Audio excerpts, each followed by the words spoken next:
Hello all. So we are going to continue with our science notes today.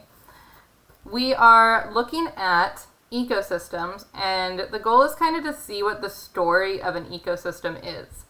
Now, the way that energy enters into an ecosystem is through the producers, through the plants. And they are the ones that we are going to focus on today. So these are the notes that we took in class. I'm going to go over them. It may help for you to pause and read them while I go. Okay, plants. They are the producers. They are where the entry point is of energy from the sun. Most of them photosynthesize, which means that they take sun and carbon dioxide and water and make sugar so they can eat it. That is most of them. Now, there are some that actually are saprophytic, which means that they get their energy from dead matter. And oftentimes that is from a symbiotic relationship that's happening between the plant and a fungi. But they don't actually photosynthesize, and they look kind of ghostly. Ghost pipe is actually one of the common names for one of them. Other plants that photosynthesize less and are saprophytic are carnivorous plants that eat insects. So pitcher plants or Venus flytraps. Plants are also multicellular, and they transfer nutrients. And then they also have cellulose. This was a question that one of the students asked. I'm going to get back into it, but I'm going to come back to this. So plants evolved from water. In water, there is less of a fluctuation in temperature because it takes quite a bit of energy to change the temperature of a large amount of water, right? However, changing the temperature of air is pretty simple. Relatively.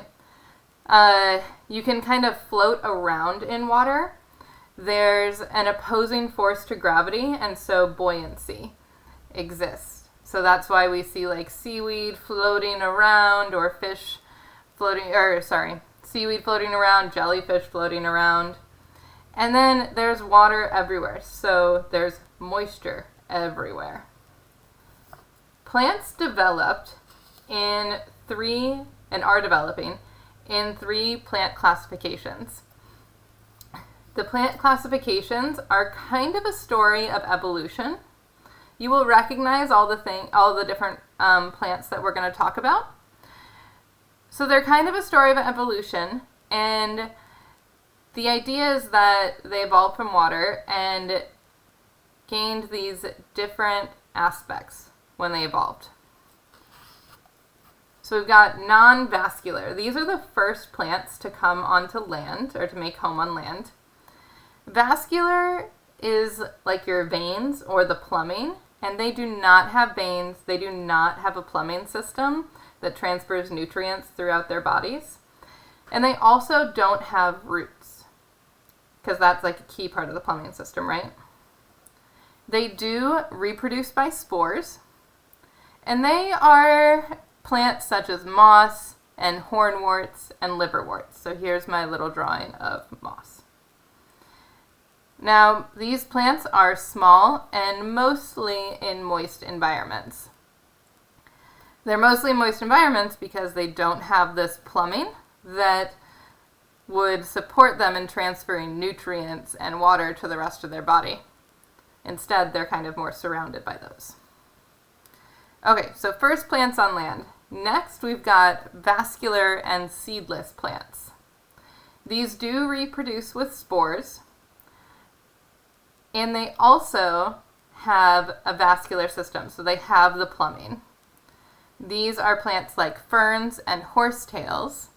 And what has happened is these plants can grow larger because they can move their nutrients and food and water throughout their bodies, right? They evolved leaves to capture more energy from the sun. And we'll come back to this. They reproduce with spores. So they're things like ferns and horsetails. We've seen ferns a lot. Horsetails are these plants that grow sometimes to like your waist height, and they have what looks like needles coming out of them. Now, ferns, if you look on the backside of a fern, there's actually these little spots on them that either have spores or used to have spores.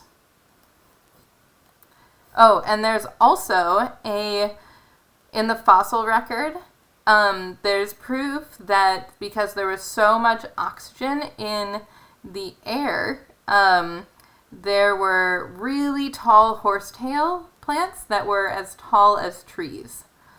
Also, there were ferns that developed to have seeds instead of spores, and the thought is that they are the common ancestor with the vascular plants with seeds.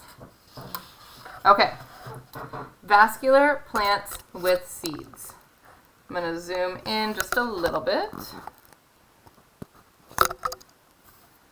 Solid.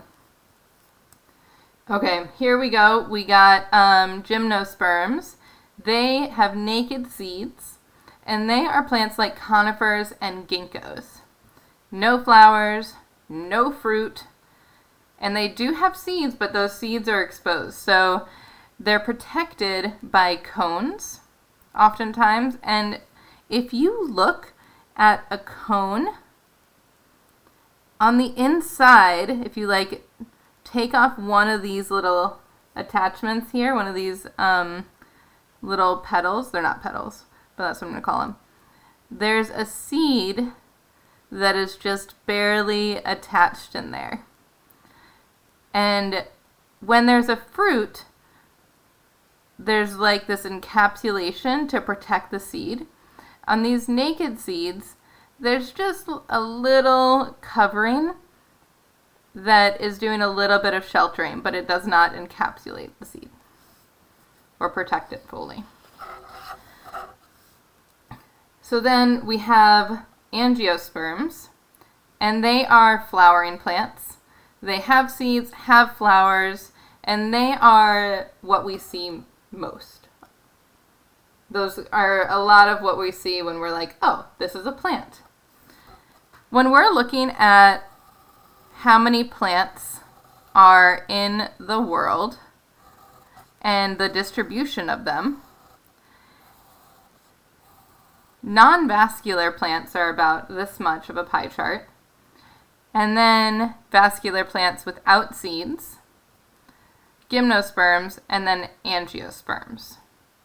And we're going to focus on angiosperms for the next little bit here. So in this little diagram, we did a collaboration on what the purpose of different parts of the plant are. So we've got the stem, upward growth, and they also kind of help position the leaves so that the leaves have more access to the sun. The leaves themselves trap sunlight, they intake carbon dioxide, and they let out oxygen. It's called respiration. The flowers are all about reproduction, and the fruit encases and protects the seeds. Flowers turn into fruit, and we're going to go over that in a little bit. There's also a vascular system, and that's the veins that you see in leaves. It's also going all through the stem and into the root. That's transferring nutrients and water and energy and food. And then in this bottom bit, we've got the roots. Roots are for stability. They're for intaking water and nutrients. And then, so these little ones are the fibrous roots. The taproot, which many plants have, not all, but many do, stores energy. Now, just to take a tiny break, I told people that I would do this. We're gonna go over what's going on in a flower. Okay. Yep, cool.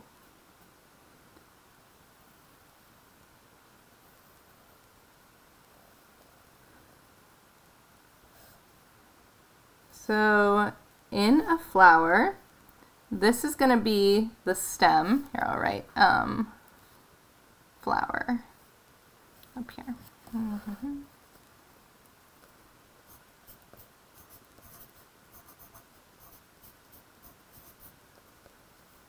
So this is the stem. It actually has this fancy name, which is a, and I may butcher these names, but a peduncle. And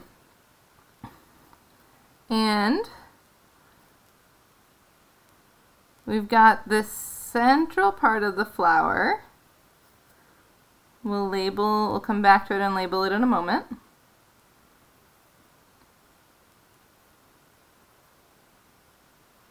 This here is the female part.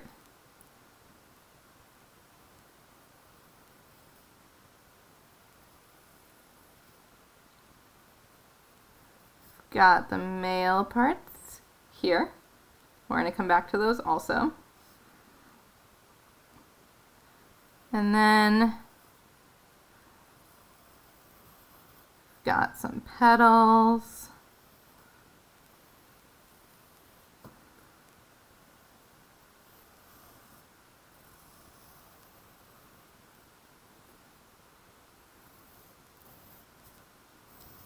And then we've got these, which are the sepals, or sepals. Okay, so let's do some labeling of this. These parts here, sepals, they are leaves that protect the flower as it grows. So you'll see kind of like the bud of a flower. Right in here, there's a little bit of a flower coming out, but in the meantime, before it does, it needs some protection as it grows. So that's kind of like the bud, right? So sepal are leaves that protect the flower as it grows.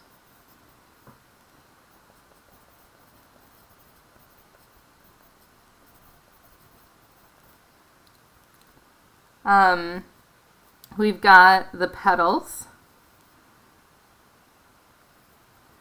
Here, I'll do this. And this is actually a modified leaf.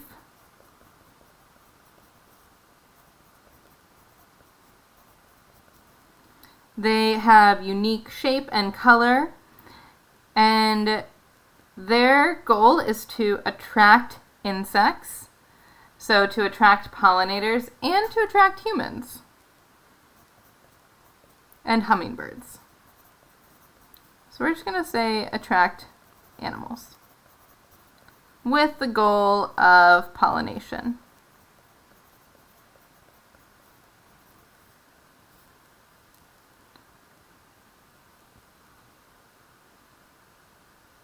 Okay.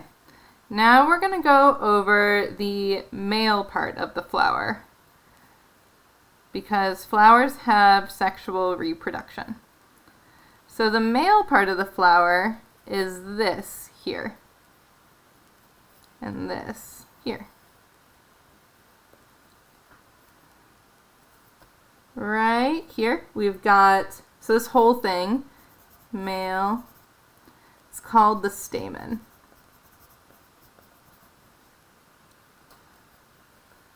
This top is the anther,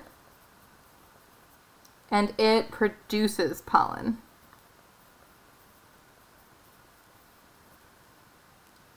And then this is the filament, and that just holds up the anther. So we got pollen sitting on the top of here, right? And this is what, when bees are coming, they are getting the pollen from this. Now, pollen is essentially sperm. So we got the stamen, that's what this is called. Now this here is the female part of the flower.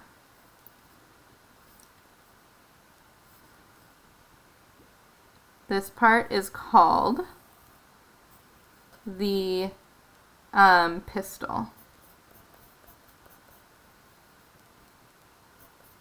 Oop.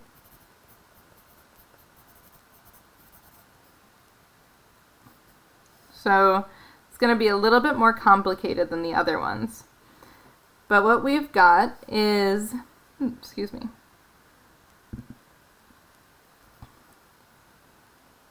We've got, up here is the stigma.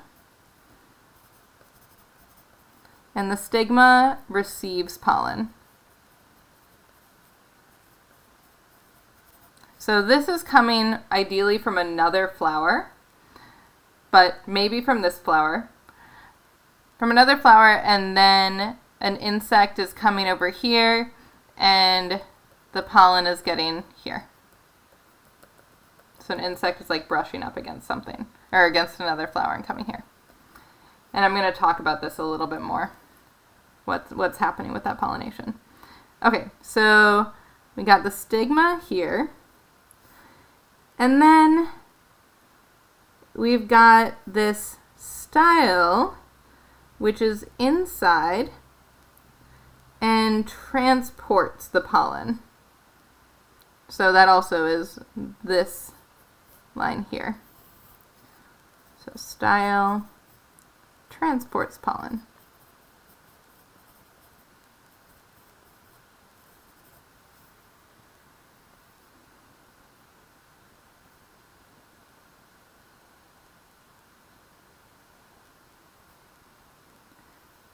This area here is the ovary.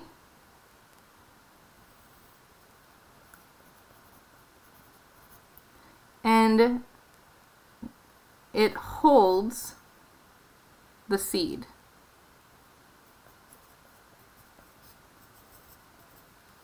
Also, the ovary is what becomes fruit.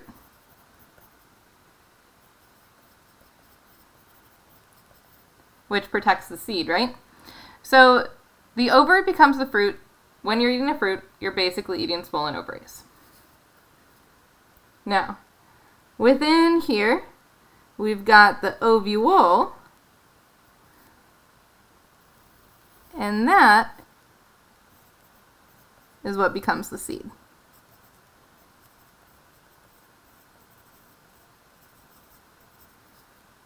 Okay, cool. Now, some folks have wondered how the pollen gets there and how bees know, or how pollen from the right plant gets to the right plant. And what's going on is that some bees have the ability, they only go to one species of flower at a time when they're out. So maybe they'll only go to blackberries. And all the blackberry flowers are going to look really similar, so they're only going to those. And they're getting pollen from the anthers of one, and then going to the next one and transporting that pollen. Maybe they're going to apple trees. This is why when you get honey, you can be like, oh, I'm getting clover honey. Oh, I'm getting blackberry honey. It's because the bees are going to all the same species of plant. Okay, now back to our plant communities. So we were just talking about different types of plants, and then we were talking about specifically what's happening within the angiosperm. Oh, this is the wrong one. I apologize. Hold on a moment here.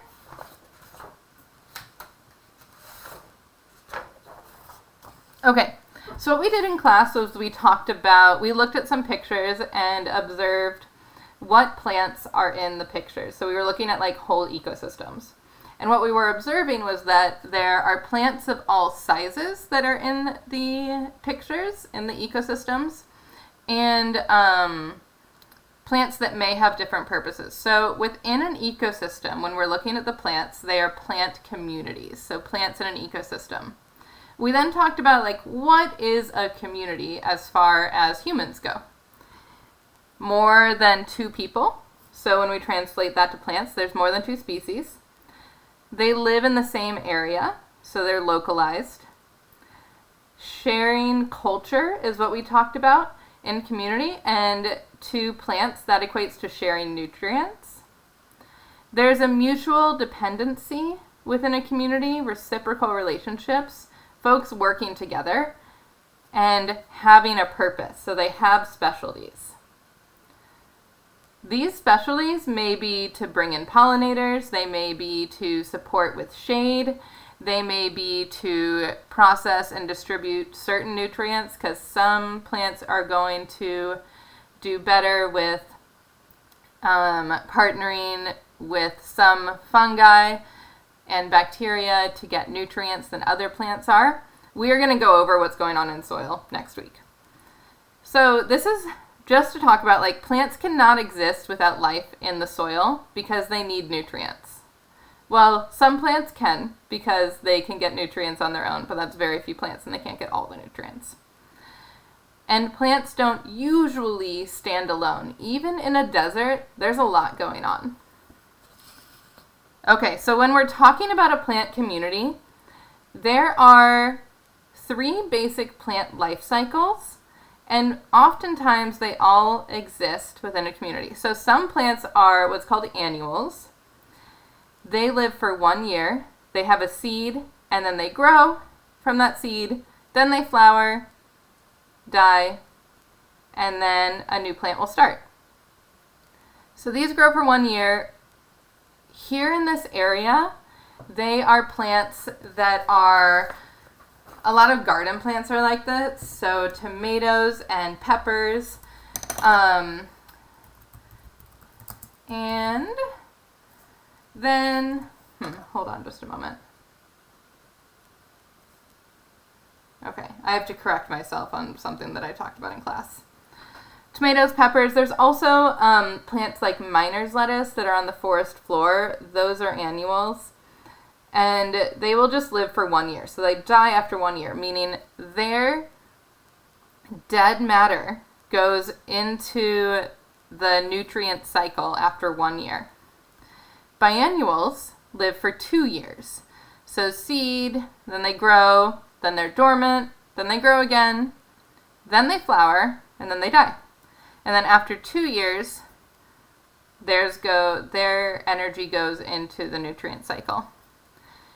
And perennials are ones that live for many years. So these are like trees. Going back to biennials, let's see. Thistles and burdock are biennials. There's some of the like taller seeding plants. Mullein is biennial. I will say that some biennials, depending on the climate and the support that they're getting, can become perennials. Okay, so perennials, often trees and shrubs, they seed, they grow, they flower, then they're dormant, and then they seed again. Now within that there's death too. So all of these are going into the nutrient cycle. They also all have a specific purpose. So annuals grow like really green matter every year. Ooh, stinging nettles are annuals. And so they're new, fresh food for animals. They're bringing in the animals a lot of the time. And biennials are growing a little bit taller. they're bringing in, maybe their roots are going down a little bit further, maybe they're a little bit more specialized. They are bringing in some animals, but maybe a different kind.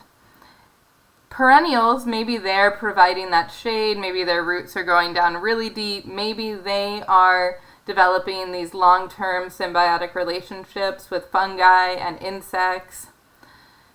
And basically they're all necessary within a plant community, so most of them will exist throughout. Okay, that is what I've got for you. Oh, real quick, there was a question about, so what about trees? They are brown on the outside. Maybe they're not plants. So what I did was we looked at a dandelion. So a dandelion stem is green, made of cellulose. Essentially, this stem, if we're looking inside of a tree, there's cambium. And the cambium is the green bit that is acting like a stem. It actually surrounds the tree. And it is transferring the nutrients and the water. And then as the cambium grows, so each year the cambium will grow, it will become bark as it grows out, and it will become the wood as it grows in. So bark is dead, wood is dead. The live part of the plant is the cambium. All right.